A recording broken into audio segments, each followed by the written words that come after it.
Podcast.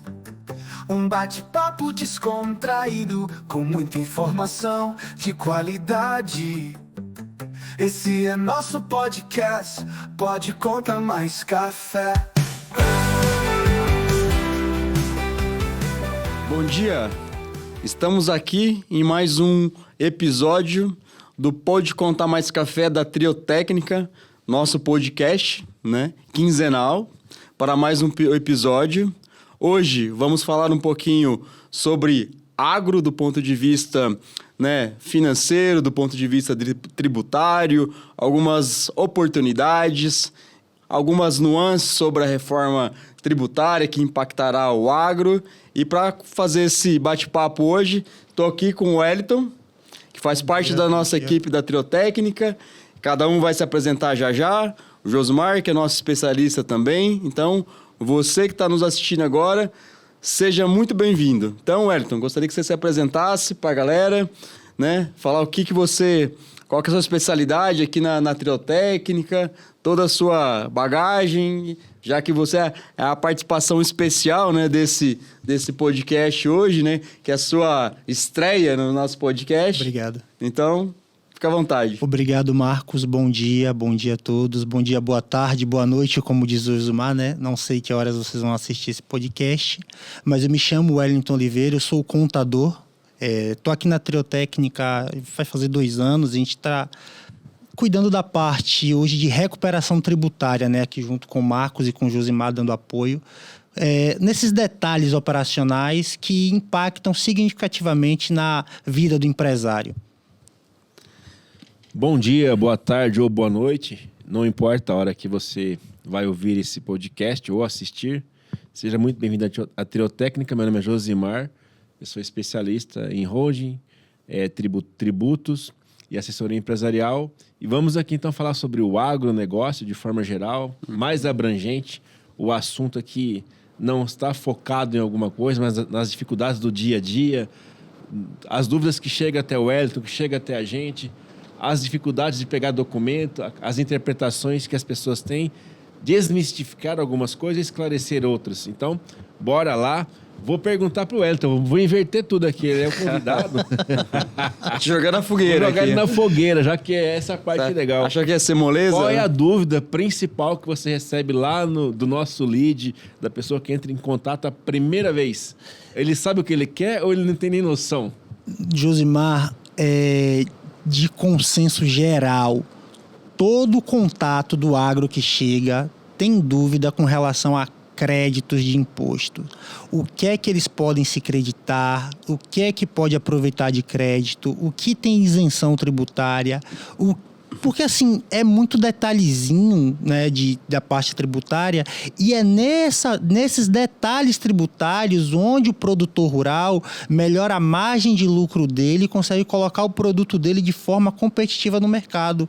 Então, é basicamente essa dúvida. 90% das pessoas que chegam procurando isso. Vou complementar isso que ele falou. Vai ser um bate-bola de sempre. Aqui a gente não tem quem sabe mais, quem sabe menos, porque ele está na operação, ele está ali no dia a dia. Às vezes eu estou numa parte um pouco mais afastada, dando um suporte. Então, quem bota a mão na massa é ele.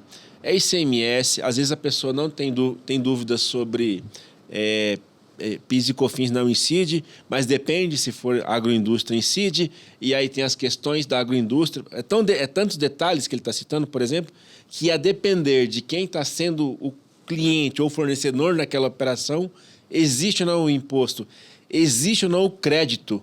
Então, por exemplo, se a agroindústria, vamos falar agora de alguém que está como PJ, comprar de um determinado produtor ou de um cerealista, por exemplo, é uma categoria que tem um crédito muito baixo. Então, vamos dar exemplos aqui para você entender como é que funciona esse dinamismo, Não, tem muitos senãos e muitos porquês nessa operação. A legislação ela não é uma legislação, ela é simples, é uma só, mas tem várias situações em que não dá para aplicar ou dá para aplicar e você não tem essa repertório. Eu acho que complementando isso que o Josmar está falando, principalmente no agro, até por ser um setor que, teoricamente, a tributação, a legislação é a mesma, mas devido aos inúmeros incentivos que existem pelo Locais, governo, subsídios, né, ou incentivos até mesmo locais, né, que isso acaba variando de estado para estado, não tem uma regra geral sobre o aspecto federativo. Então, existe muitas nuances. Então, até por isso que esse tema gera muitas dúvidas, né? E a gente, como disse o Wellington, né?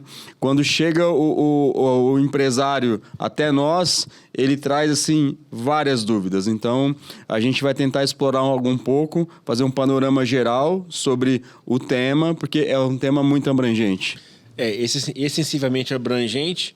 E a dúvida de ICMS, qual é a dúvida mais comum de ICMS que se traz? A dúvida mais comum de ICMS é: eu consigo, o produtor rural, aí eu pergunto a você, o produtor rural, ele tem muita dúvida de se ele consegue utilizar crédito de ICMS, ele abater do imposto que ele paga. Normalmente tem um subsídio, alguns estados têm um subsídio em que ele reduz o imposto, ou ele pode simular aquele imposto para comprar implemento, alguma coisa da própria atividade. Não é algo assim que vai ter um crédito que vai retornar em dinheiro. Ele vira um benefício, digamos assim. Então, ou na forma de incentivo, às vezes você tem esse pequeno detalhe. Você não tem assim um crédito... Porque na operação do produtor rural, normalmente, ela é diferida para o pagamento para quem está comprando. Então, quer dizer, foi jogado para quem está comprando pagar o ICMS. Então, mas o produtor rural tem muito problema, né? Problema não, entre aspas. Tem muito imposto embutido na operação dele. E ele normalmente está como pessoa física. Então, os estados dão alguns incentivos nesse sentido, de você poder pegar, eventualmente, um imposto ali dentro e fazer algum crédito. Normalmente, a pessoa jurídica tem mais, mas na pessoa física é mais escasso. Isso você está falando para a gente de ICMS, né? E quanto a PIS e COFINS, como é que funciona nessa parte? PIS e COFINS somente para a agroindústria. O produtor rural, pessoa física, não tem crédito de PIS e COFINS. Mas ele pode transferir crédito de PIS e COFINS? Não, porque ele não tem. Agora quando vier o IBS-CBS com a reforma tributária, aí muda tudo, né, gente? Aí já acabou. Aí apaga PIS e COFINS está decretada a morte dele o ano que vem. Aí a gente vai ter IBS-CBS e aí a atividade agrícola e tudo mais vai ter todo um impacto, inclusive a atividade em geral vai ter um impacto absurdo. Não é só o produtor rural que vai sofrer com isso. E, inclusive, o produtor rural tem um grande problema, né? Porque ele tem como que eu vou dizer? Ele trabalha financiado normalmente. Sim. E aí tem um fluxo operacional maior de safra e tudo mais, tem a entre-safra. E o pagamento do imposto vai ter que ter uma gestão absurda agora, porque na hora da venda vai acontecer o pagamento. Sim. Então, o split payment ou o IBS-CBS vai incidir na operação. E hoje, uma gestão de fluxo de caixa, que aí o Marco é muito mais especialista que eu, vai poder falar. Porque a gente está com uma produtora rural lá e uma grande dificuldade que a gente tem notado do produtor rural é que, como ele vive no ciclo da operação, essa parte administrativa fica meio de lado. E aí ele quer ter uma visão melhor e aí tem todo um processo que o Marco pode falar para a gente sobre isso, que eu acho que vai ser bem interessante. Conta o caso daquela produtora que chegou para a gente, que está tendo aí Então, quando a gente fala, né, nessa linha do produtor rural, principalmente, os produtores, de maneira geral, ou empresário do agronegócio, ele está muito envolvido com a produção, né? Diretamente. Então, ele está preocupado com o seguinte: qual que é a safra, se vai chover, se não vai. E todas essas questões administrativas e financeiras acabam sendo meio que deixadas em segundo plano, né? E só que a exemplo de é uma empresa como qualquer outra, né? Que você tem suas receitas... Atividade produtiva, né? Você tem seus custos, você tem seu resultado. Então, merece sim uma atenção e do ponto de vista de gestão financeira também. E muitas dessas pessoas nos procuram justamente porque isso em algum momento ficou de lado. Uma coisa que eu quero complementar, que a gente percebe que a mentalidade é que a pessoa ela faz um empréstimo para financiar a safra e ela tem ali um prazo de carência. Isso. E aí ela não consegue fazer um fluxo de caixa, porque muito embora ela vai ter um compromisso de pagar isso lá na próxima safra, existe uma imprevisibilidade daquele negócio não acontecer e pode acontecer, ela às vezes alavanca a operação vendendo a safra antecipadamente, só que ela tem que pagar o dia a dia, tem que pagar o funcionário, tem que pagar a manutenção da propriedade, tem que pagar todos os insumos ali, o custeio no dia a dia, e colocar aquele dinheiro que ela antecipou e depois vai ter o compromisso de pagar, dá uma confusãozinha na cabeça dela. Porque é o seguinte, teoricamente você teria que separar os dinheiros, né? Mas isso na prática não acontece. E além do mais, essa confusão, principalmente envolvendo o financiamento da própria safra, isso acaba tendo um impacto, principalmente se for uma commodity. Você pegar, por exemplo... A grande maioria do que é produzido é commodity, né? Soja, então, milho. Vamos pegar o exemplo da soja. Hoje você faz um planejamento da sua safra através de um fluxo de caixa ou de um orçamento, alguma coisa do tipo, e você está contando com uma expectativa que essa saca da soja, lá no momento da colheita, no momento da venda, ela vai estar precificada em X dólares a saca, né? Só que se esse planejamento, por um motivo ou outro, ela acontecer alguma oscilação no mercado por conta de variação cambial, ainda mais se for para menos, é um desafio você equilibrar esse resultado. Aí entra outros desafios que são, qual que são as travas que eu vou utilizar para me proteger, teoricamente, dessas oscilações da moeda, né? Então, tem N outros instrumentos financeiros para que isso seja utilizado como instrumento de proteção. Então, mais do que nunca, a gestão financeira, ela é importantíssima. Mesmo que eu tenha dinheiro adiantado por financiamentos que existem, inúmeras linhas de financiamento de safra, mas se você não tem efetivamente um controle do fluxo de caixa ali, um controle da sua produção, um controle dos seus custos e ter uma visibilidade muito bem feita, você corre o risco de estar ali desperdiçando ou até mesmo gerando prejuízo na operação por falta de controle. Marcos, você está falando e eu estou aqui visualizando o seguinte cenário. O produtor rural muitas vezes procura o contador uma vez por ano no momento de fazer o imposto de renda dele. Isso, exato. Então, esse problema de fluxo de caixa dele também pode estar atrelado a um problema contábil que ele tem ou a falta de perceber a importância do contador e da contabilidade no dia a dia da atuação dele como produtor rural? Eu não diria nem somente pro agro, mas de maneira geral, né? Se a gente pegar o exemplo de outras classes profissionais, inclusive, geralmente todo mundo tem lá a sua receita, acaba deixando esses controles somente para uma única vez no ano, que é o momento do imposto de renda, como você falou, e não conta com um apoio constante de um contador ou de um profissional especializado. A exemplo disso, a gente tem um trabalho voltado ali para médicos, que é a equiparação hospitalar de clínicas, né? E o que a gente costuma falar é o seguinte, independente se você tem a possibilidade de um crédito ou não, você, a exemplo, né? Nós como pessoas, seres humanos, nós temos uma necessidade de ir anualmente ao médico fazer um check-up. Então, tem gente que tem empresa e nunca teve um papo direto com o seu contador ou nunca chamou um contador ou um especialista para falar assim, olha a minha operação aqui, vê se está tudo certo, se eu estou no caminho, se eu não estou, se tem alguma coisa errada.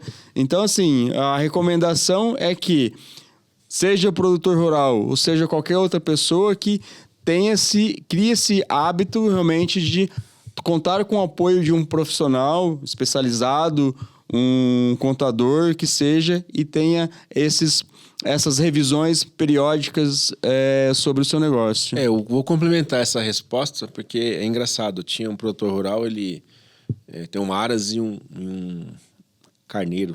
Agora acho que é carneiro. E ele veio abrir uma empresa com a gente. Ele achou estranho. Eu falei, mas como é que está a sua produção rural, seu livro de caixa da parte rural? E aí a gente tem uma dificuldade maior que, às vezes, assim, é muito comum o produtor rural ter a parte da produção do produtor rural e a parte da pessoa física numa conta só. Isso mesmo. Então, por mais que tenha, que você seja... É indicado que a conta que movimente a propriedade, você tenha pelo menos isso separado. Exato. Porque senão, na hora que você vai ter que fazer um levantamento, alguma coisa, você não consegue. Ele tinha separado. Então, ele tinha a parte... Movimentava a da parte... pessoa pessoal, né? Ele tinha uma outra atividade, e é interessante, né? Engenharia, tinha lá uma atividade de engenharia e tinha a parte rural. Então, a parte da atividade de engenharia dele estava separada da parte rural. Isso dá uma visibilidade melhor. É o mínimo que você tem que ter na sua conta. Não trabalhar... Normalmente, a pessoa tem conta em banco público, né? Esses bancos que dão mais incentivo. Mas, então, separe pelo menos isso para você, na hora de fazer um custeio, ter algumas informações mínimas. Senão, você acaba tendo... E essa confusão de... o dinheiro é meu, mas o dinheiro é da propriedade, o dinheiro... Então, existem os vários dinheiros. É melhor você ter separado o que é da propriedade. E aí, mensurar o fluxo de caixa a partir daquilo ali.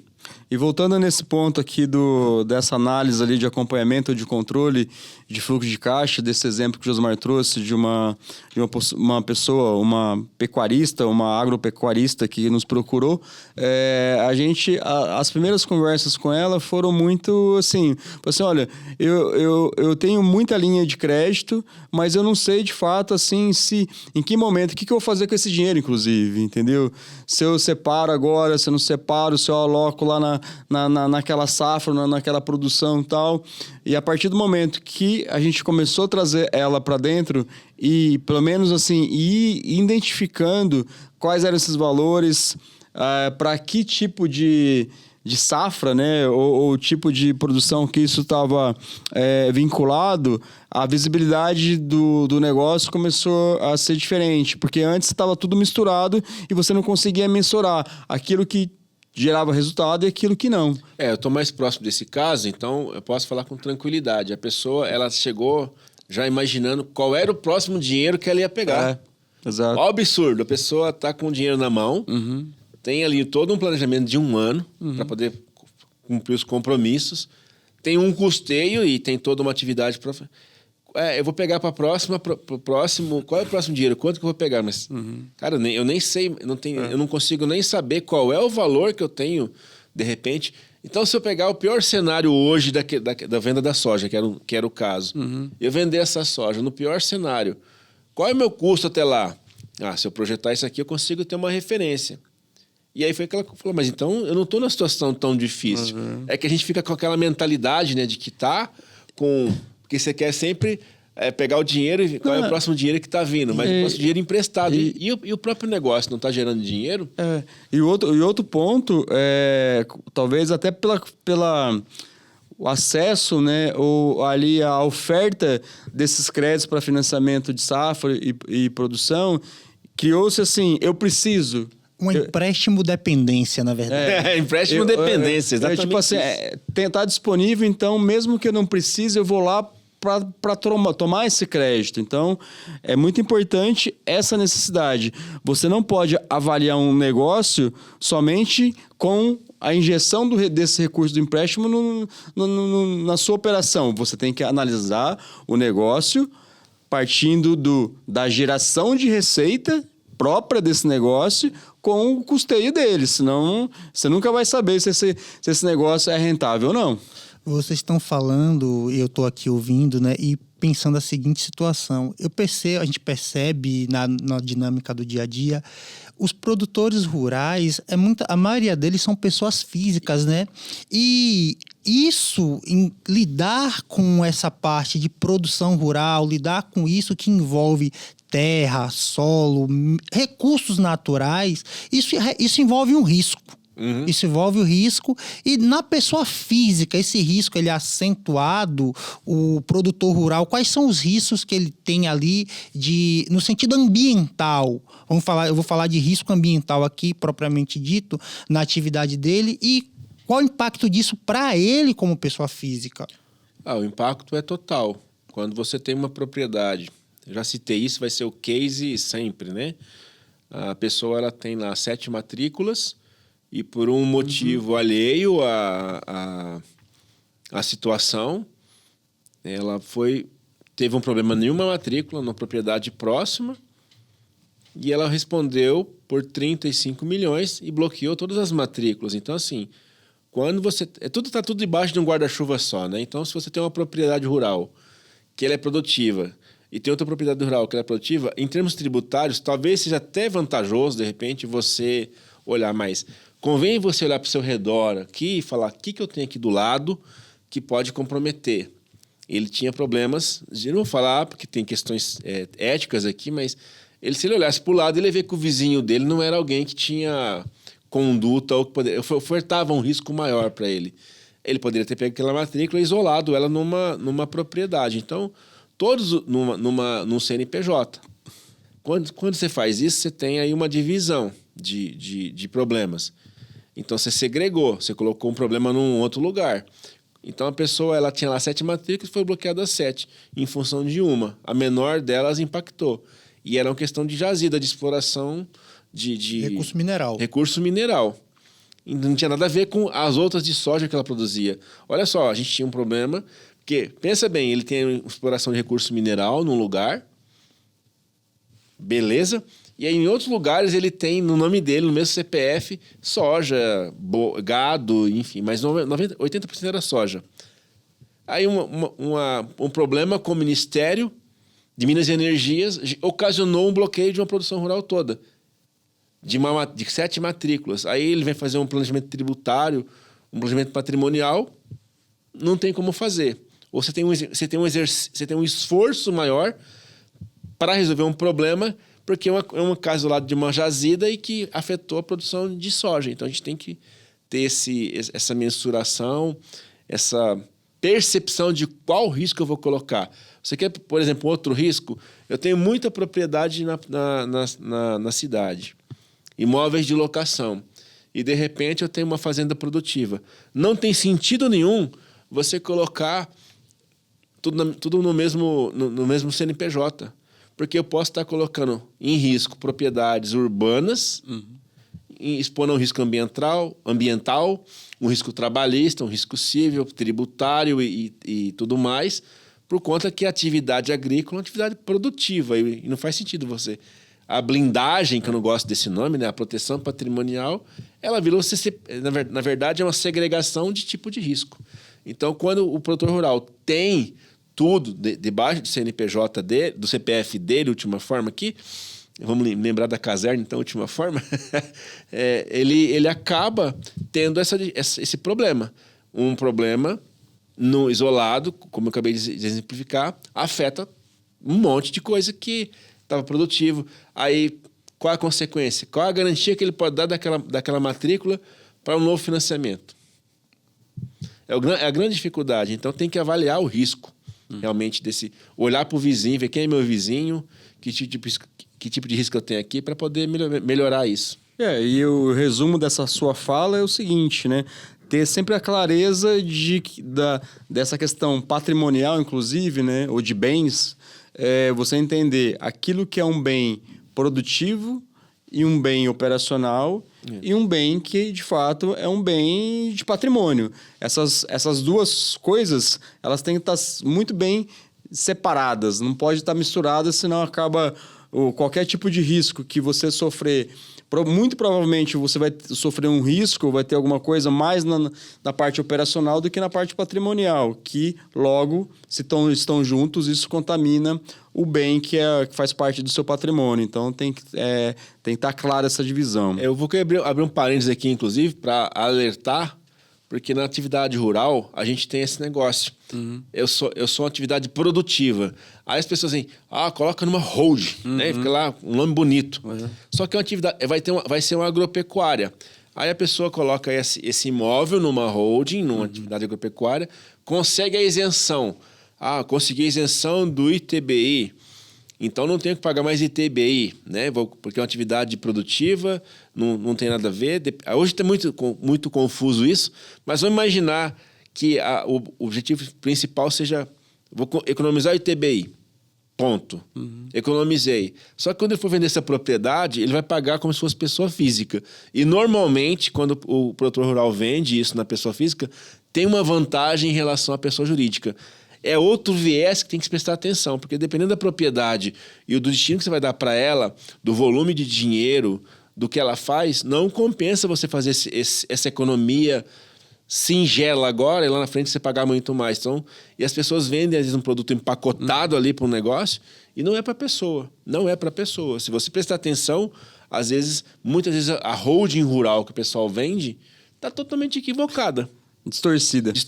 Uhum. Economiza agora para ficar caro depois. Economia na base da porcaria, literalmente. Uhum. A gente está falando aqui e todo momento o ciclo gira e a gente fala basicamente de custos, né? De custos, de enxergar oportunidades, de ver onde pode pagar menos, ver onde pode economizar.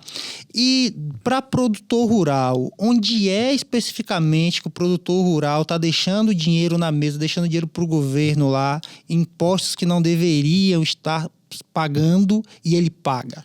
Hoje, se eu for falar assim, apontar um item, é a parte da folha. Aí, como assim? Explica pra gente aí. Essa parte da folha. Complementando isso que o Wellington acabou de trazer, eu já vou engatar, alongar um pouco mais. Você vai falar desse ponto específico, né?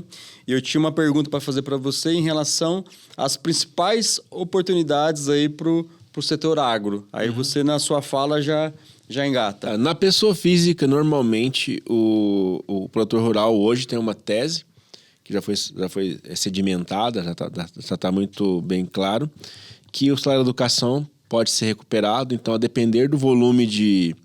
Então, houve pagamento indevido, ficou pagamento maior lá, ficou um fruto da sua produção lá no recolhimento do imposto sobre a folha. Então, você vai poder rever os últimos 5 anos. Rosimar, desculpa te interromper. Explica pra gente um pouco melhor, porque aí quando a gente está falando a gente fala de salário e educação, muitas vezes o produtor que estiver assistindo a gente, parou lá o filho dele, alguém parou para ver o vídeo no YouTube, ele não vai conseguir, às vezes, visualizar isso de forma clara. Então, a forma mais simples de você deixar isso claro, Hélio, procure um contador, procure a gente e faça a visão sobre uma verificação sem custo se houve ou não pagamento maior desse imposto, porque é um pedacinho do imposto que está dentro da sua folha de pagamento da propriedade. Então, não dá para você... Se a gente for explicar de forma muito... É mais fácil falar assim, olha, você pagou uns juros a mais naquela guia, tem um pagamento indevido ali. Na guia dele ali da folha de pagamento tem algo que não deveria ter, então. Exatamente. Entendi. Mudou-se o entendimento, ou então a gente vai voltar para trás, voltar para trás é pleonasmo, mas ao vivo é isso aqui. A gente vai voltar no tempo e falar assim, olha, realmente isso aqui não era devido, tal qual o Fundo Rural lá no Ciência de Bolinha também já aconteceu. A gente tem essa possibilidade, então, sobre a folha de pagamento dos funcionários, você recuperar um pedaço do imposto que foi pagar mais. E o que gerou esse benefício? É porque discutiu-se por muito tempo uma tese, olha, eu devo pagar, não devo pagar, e o STJ falou, não é devido, então quem pagou nos últimos 5 anos pode recuperar. Do mesmo modo que o governo tem 5 anos para te cobrar, eles têm 5 anos para te devolver as coisas. Então, é um pedacinho da folha que está a mais. Então, o produtor rural, na sua folha de pagamento, deve ter lá esse valor a mais. A gente vai fazer essa análise para vocês. Clica aqui, vai ter um link aí em algum lugar para clicar, para poder fazer essa análise conosco. Nas nossas redes sociais, qualquer lugar que você procurar, você vai encontrar a Triotécnica e a gente está apto a fazer essa verificação. E ela não tem custo algum. E uma das coisas assim, que vem também quando o pessoal procura, ou nas caixinhas de dúvidas que a gente coloca nos nossos perfis, você falou muito o seguinte, da pessoa física e da pessoa jurídica. Tanto um quanto o outro tem atividades rurais ou agropecuárias, enfim. Qual que seria, hoje, assim, a gente tem como separar, principalmente, assim, as vantagens, né, de seguir o produtor rural na pessoa física ou o produtor rural na pessoa jurídica? O que você poderia falar a respeito disso em relação a... Assim, olha, eu vou começar a exercer uma atividade rural, eu sigo na física ou sigo na jurídica? São várias questões que têm que ser analisadas. Tudo é uma consulta, tudo é fit. Você não consegue fazer de uma forma generalizada, mas O que leva o produtor rural à pessoa física, normalmente? É o imposto de renda da pessoa física. Então, a atividade rural, que é de parceria ou atividade própria, ela tem ali um benefício de pagar o imposto de renda na pessoa física. Que a depender do volume de vendas, num ano pode ser bom, no outro ano pode ser muito ruim. Então, o produtor rural, às vezes, faz o livro caixa da produção rural de forma simplificada. E aí, ele tem uma perda grande. Por que eu vou falar isso? Porque eu vejo muita gente, faça a forma simplificada. Aí, essa safra tem um prejuízo. Eu não posso usar o prejuízo para compensar na próxima. Então, a grande vantagem da pessoa física é essa. Fazer de forma completa, não fazer simplificada a apuração do custeio e ter esse prejuízo para utilizar na próxima. Quando a pessoa... E às vezes é um tiro no pé, porque ela pega, faz na forma simplificada para pagar menos imposto num ano. Aí só que depois, no outro ano, ela não consegue usar o prejuízo todo. Então tem essas desvantagens. Você está na pessoa jurídica, tem muitas vantagens, depende de estratégia que você vai adotar. A primeira é separar, proteger realmente as matrículas, proteger ali as atividades, segregar, às vezes, de forma inteligente, para poder pegar o crédito de uma atividade e não contaminar a outra. Então, o transporte segregar, às vezes, da própria produção, que aí você consegue ter benefício no transporte, ter benefício na produção. Muita gente faz isso, é muito comum isso. Então, como pessoa jurídica tem isso. Pessoa jurídica pode pegar créditos presumidos, então, às vezes, segregar isso também é importante. Então, é assim, a vantagem é pessoa física, eu pago como... Pessoa física. Pessoa física, imposto de renda, tem alguns... e tem um grande detalhe aqui que a gente pode falar, que hoje é muito comum as pessoas que nunca colocou 1 quilo de adubo na terra fazer um contrato de parceria quando não é parceria. Na verdade, é um arrendamento. E a Receita Federal está, passando um pente fino nisso. Entendi. Então, tem muito contrato fake, que é de parceria, que é de arrendamento. E a pessoa usa isso para pagar menos imposto, porque o arrendamento é tributado na física como se fosse uma tributação de 27,5% normal. E o produtor rural tem um custeio ali que ele diminui a base de cálculo do imposto. Como ele diminui o valor do imposto a pagar, as pessoas fazem esse contrato fake. Só que a Receita Federal está pegando muito em cima disso. Entendi. Então, tem que tomar muito cuidado. Então, se você tem essa situação, é melhor você pensar numa empresa realmente de arrendamento, que a tributação hoje é mais barata, e mesmo com a reforma vai ficar razoavelmente mais barato do que uma tributação na pessoa física com 27,5%. Tá certo. Do ponto de vista da reforma tributária, né? Muitos aí produtores ou pessoa física que tem terras, tem propriedade, a reforma vai trazer algum impacto do ponto de vista, se você for pensar talvez hoje, numa holding principalmente, né? Que aí tem toda a questão de transferência de imóveis, os impactos, se aumentará os custos de transferência dos imóveis. Quando que seria o momento? Até quando que você pode, talvez, não sofrer... Se realmente houver esse impacto de custos, até quando você pode correr para que você não seja onerado? É um exercício de preditividade, né? A gente só consegue saber que o PL 108 está aí é o projeto de lei 108, que está regulamentando a reforma tributária. Então, ele tem lá, falando de impostos sobre a propriedade... Ele tem lá um capítulo que ele fala exatamente sobre o aumento da base de cálculo do imposto na transmissão do bem. Então, hoje, tem vários critérios que a gente faz isso. Tem pelo menos 3 critérios, na verdade. Só que lá está colocando um critério de avaliação. Então, hoje eu posso transferir o bem pelo meu valor de pessoa física da minha declaração, dependendo da estratégia. Aí eu posso fazer uma outra operação para pagar menos imposto na transferência dessas cotas, desses bens para legado, herança.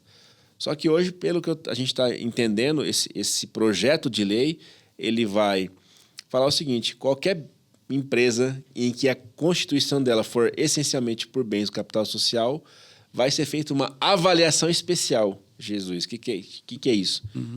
Tem várias possibilidades, mas a principal eu vou levantar o valor de mercado e vou discutir. Eu vou te falar, você me deve tanto, e não vai ter mais possibilidade de você questionar aquilo. Então, para evitar hoje esse eventual avaliação especial, que é o nome correto, as pessoas estão correndo para fazer as transferências patrimoniais.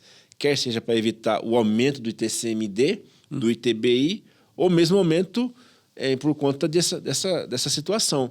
Alguns estados, até dezembro do ano passado, eles faziam a cobrança do ITCMD, do ITCMD de uma forma, e começaram a mudar, o ITBI também. Então, alguns estados deixaram de ser o paraíso das holdings, porque não tem mais vantagem alguma fazer.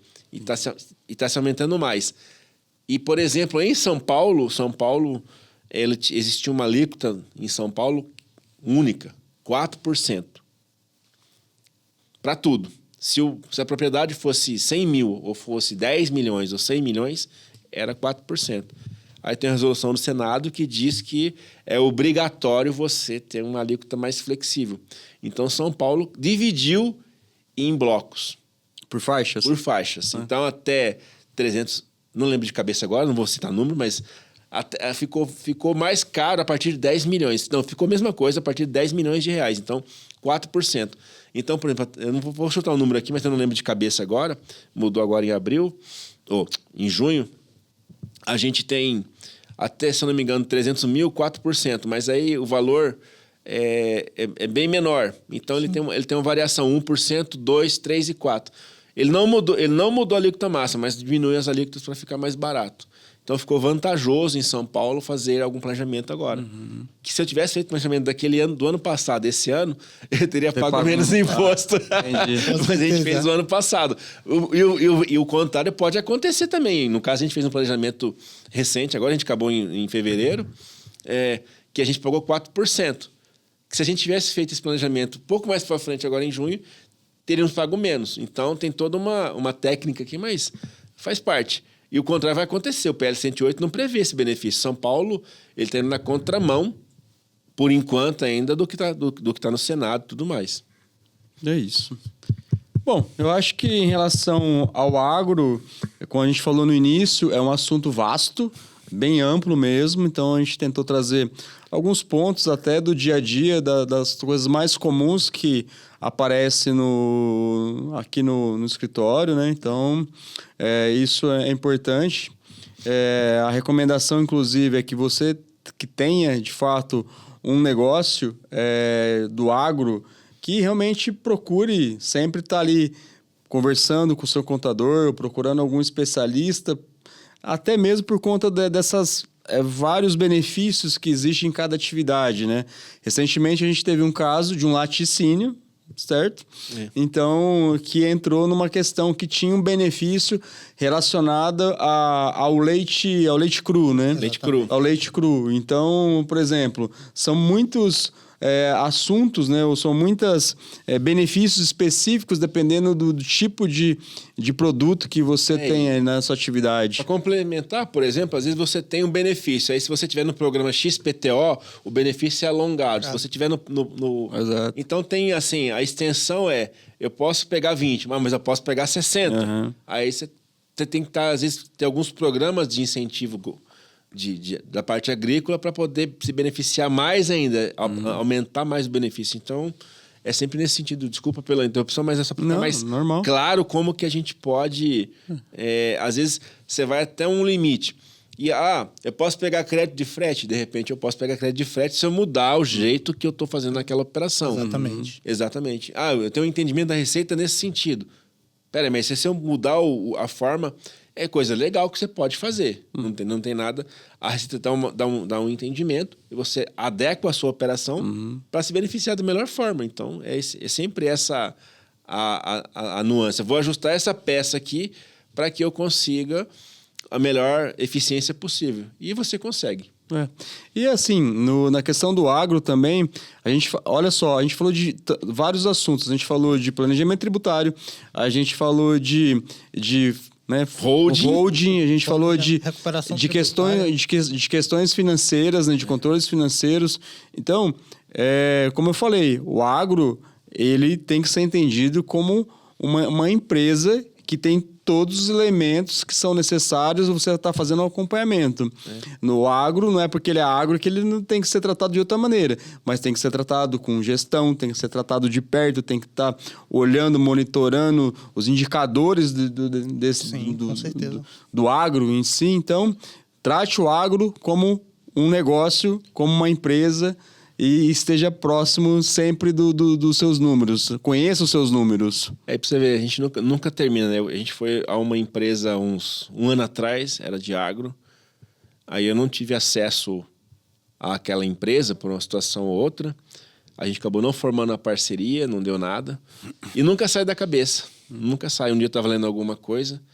Aí eu li sobre o setor que ela está específico mesmo. Era um viveiro, etc e tal. Aí eu vi aquela empresa... Eu falei, tô vendo aquela empresa aqui, né? A gente deve estar retornando lá semana que vem para conversar, porque sempre é uma novidade. Eu não consegui ir a fundo naquela situação e agora a gente vai conseguir, de repente, modificar o cenário. Várias frentes, né? A parte de produção, tem a pessoa que produz lá a parte mesmo de grãos, aí tem o que lida com... animais vivos. Pecuária. O agro ele é absurdo. Assim, você pensar... A pessoa fala que é 30% do PIB. Eu falo que é mais. É muito mais. Porque, assim, ele produz... De produção de venda, 30%. Mas ali do lado tem uma cadeia de maquinário. Tem uma cadeia de gente com minério, fazendo calcário, brita e produzindo para poder... terraplanagem. Então, tem uma cadeia de serviços que a gente nem consegue imaginar. O agro no Brasil, ele é top pop mesmo. Porque realmente... Agrotech. Agrotech, cara. Exatamente. Não tem jeito. Você produz e a gente... se a gente olhar a cadeia de produção... tem um vídeo de um professor, Stephen Kunitz. Ele fala que o agro aumentou, salvo engano meu, depois eu ver o vídeo de novo, faz tempo que eu vi, ele cita que o agro aumentou 17 vezes o volume de produção na mesma área. A gente está falando de alguém que produzia, sei lá, R$1 por área... e produz 17. Eu estou falando de um vídeo que tem quase, acho que uns 20 anos. Você imagina hoje com a tecnologia que a gente tem. Então, tem tecnologia hoje no agro, né, que é absurda. Então, totalmente. Assim, e a gente fala de manejo de terra, tem tanto o grande quanto a pessoa que também trabalha da forma mais artesanal. Mas hoje é quase impossível você ter uma eficiência numa qualquer propriedade, por menor que seja, sem algum tipo de tecnologia. É impossível, a não ser que seja aquela produção... mais artesanal. Agricultura familiar. Familiar, né, que fica ali próxima. Mas ainda assim, mesmo sendo familiar, a pessoa tem que produzir para poder vender, senão não consegue subsistir naquela região ali.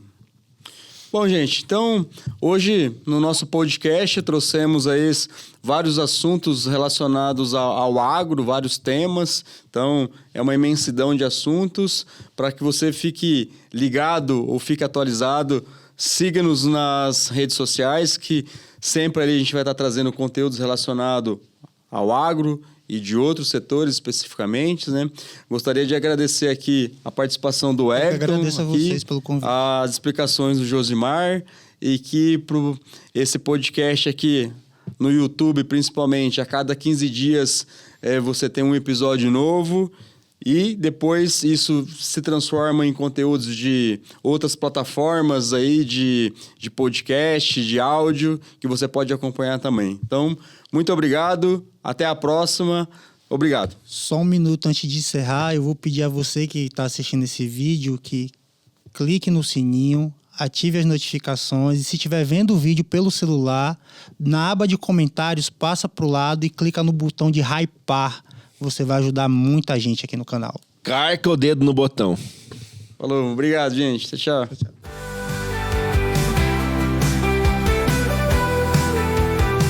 Seja bem-vindo ao nosso podcast.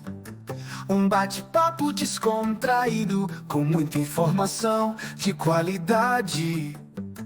Esse é nosso podcast, Pode Contar Mais Café.